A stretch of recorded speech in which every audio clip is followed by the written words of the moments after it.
안녕하세요 여러분, 심해 산책입니다. 오늘은 2월의 산책들을 소개해드리고자 합니다. 제가 사실 택배 언박싱하는 영상을 찍었는데 소리가 다 날아가 버렸어요.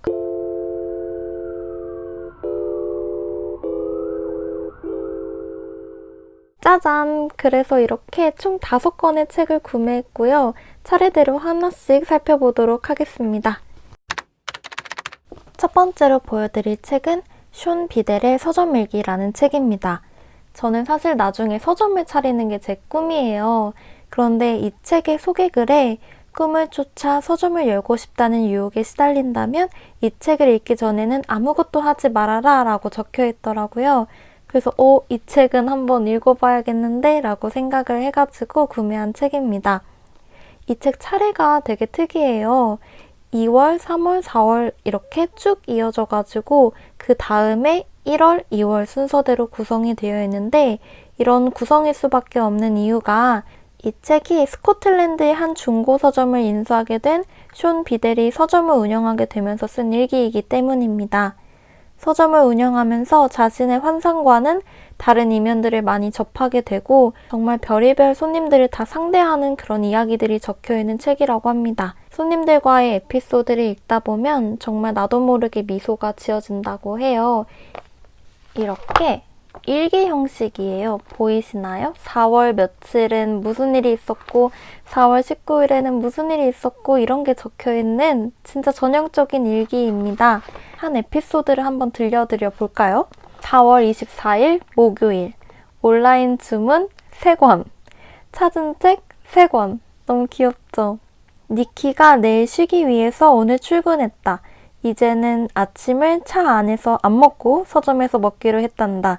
보통 니키는 서점에 오는 길에 운전을 하면서 아침을 허겁지겁 먹어 치우는데 그러다가 굵고 질긴 천으로 만든 치마나 로빈후드 타바드에 쏟는 일이 다반사다. 어떤 나이 지긋한 손님이 들어와서 독서 동호회에서 읽을 다음 책이 드라큘라인데 드라큘라가 쓴 책이 뭔지는 기억이 안 난다고 했다. 어머니가 가져다 준 크림에그 3개 중에 2개가 사라졌다. 매출 160.70파운드, 손님 14명. 너무 귀엽죠? 진짜 서점 주인이 쓴 일지 같은 내용의 책입니다. 이 책은 저처럼 서점을 열어보고 싶은 생각이 있으신 분들은 아마 현실적인 도움을 많이 받으실 것 같고 그런 생각이 전혀 없으셨던 분들도 이 책에 나오는 다양한 등장인물들을 보면서 약간 잔잔한 감동, 힐링 이런 걸 느낄 수 있는 책일 것 같습니다. 두 번째로 소개해드릴 책은 책의 가치다라는 책인데요. 이 책은 8명의 국내 작가들이 쓴 책과 서점에 대한 SF 단편들을 모은 단편집이에요. 숀 비델의 서점일기를 구매하면서 책 그리고 서점에 대한 다른 신간들도 읽고 싶어져서 구매한 책이고요. 8명의 이 국내 작가들은 우리나라에서 SF 소설의 부흥을 이끌고 있는 작가들이라고 하고요. 특히 작가이기 때문에 책이나 서점에는 일가견이 있는 분들이라서 본인들이 가장 잘하는 장르에 가장 잘 아는 소재를 접목시켰기 때문에 굉장히 독특하면서 탄탄한 작품이 완성되지 않았을까라는 기대가 됩니다.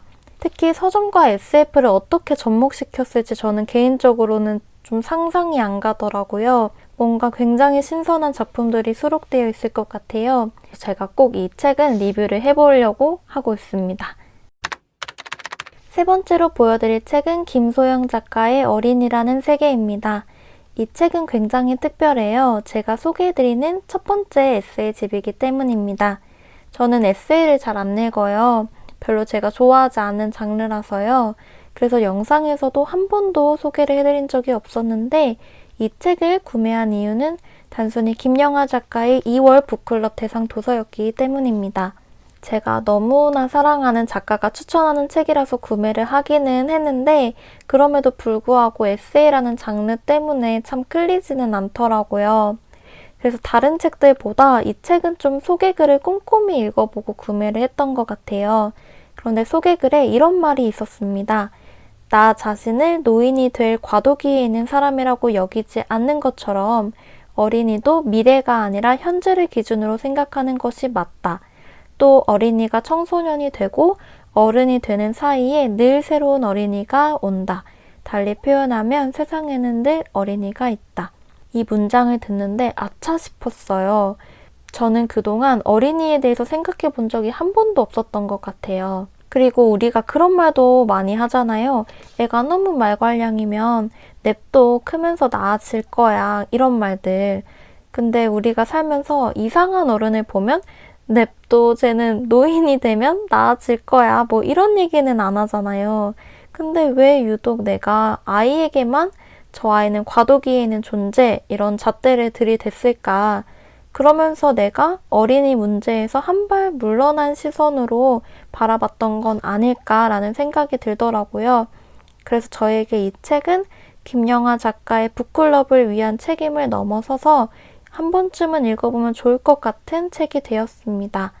과연 이 책은 제 기대처럼 저의 에세이에 대한 편견을 없애줄 수 있는 책이 될지 한번 읽어보고 여러분들에게 살짝 알려드리도록 하겠습니다.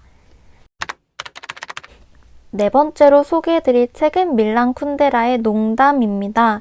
이 책은 구독자분께서 리뷰 영상을 요청을 해주셔서 구매한 책인데요.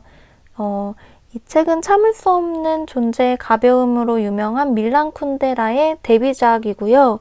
책 제목 그대로 가벼운 농담이 어떻게 가볍지 않아질 수 있는지에 대한 이야기를 담은 책입니다. 이 책의 주인공인 루드빅은 대학 시절에 여자친구에게 환심을 사려고 이제 허세가 가득한 그런 엽서를 한 장을 보내게 되는데요.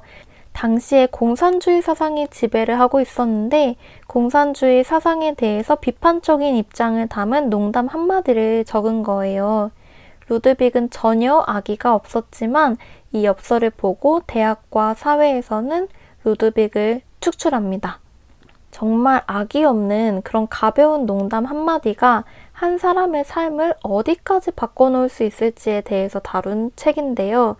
이렇게만 들으면 굉장히 좀 철학적인 주제를 다루고 있을 것 같아가지고 좀 무겁진 않을까라는 생각이 들었는데 리뷰를 보니까 그런 철학적인 무거운 주제를 다루고 있다기보다는 좀 연애소설에 가깝다라는 느낌을 받으셨대요. 그래서 읽기가 좀 쉽게 되어 있는 책이구나라는 생각이 들었고요. 그럼에도 굉장히 생각할 만한 거리가 많을 것 같은 책이라서 굉장히 기대가 많이 되었습니다. 제가 리뷰를 해줬으면 좋겠다라는 책이 개인적으로 있으신 분들은 이렇게 댓글로 남겨주시면 제가 꼭 읽어보고 리뷰 영상 제작해 보도록 하겠습니다. 마지막으로 소개해드릴 책은 이디스 워튼의 여름입니다. 얼마 전까지 엄청 추웠잖아요. 그래서 뭔가 따뜻한 소설을 읽고 싶더라고요. 그래서 예전에 구매했던 백수린 작가의 여름의 빌라라는 책을 읽었는데 너무 좋더라고요. 진짜 그런 여름을 소재로 한 책을 읽었을 뿐인데 뭔가 마음이 따뜻해지는 그런 느낌? 그래가지고 이 따뜻한 마음을 계속 이어가고 싶어가지고 여름을 소재로 한 다른 책들을 찾아보다가 이 책이 딱 제 눈에 띄어가지고 구매하게 되었습니다. 일단 저는 고전소설을 참 좋아해요. 그리고 이 책 표지도 굉장히 마음에 들었습니다. 뭔가 푸르른 녹음과 로맨스 소설의 주인공일 것 같은 아름다운 여성이 그려져 있는 이 책은 아마 몽글몽글한 소재를 다루고 있지 않을까라는 기대가 되어서 구매를 했는데요. 아니나 다를까 이 책의 소개글을 봤는데 이 책은 미국 문단에서 여성의 성적 열망을 담은 최초의 소설이라고 해요. 게다가 이 책의 작가인 이디스 워튼은 여성 최초로 퓰리처상을 수상한 작가입니다. 이런 작가의 이력 덕분에 이 책이 더욱더 읽고 싶어졌어요. 여러분들 혹시 고전소설 안 좋아하시는 분들 많이 계시죠? 제 친구도 고전소설은 잘 안 읽힌다라고 하더라고요. 그 이유가 문장이 너무 어색하대요.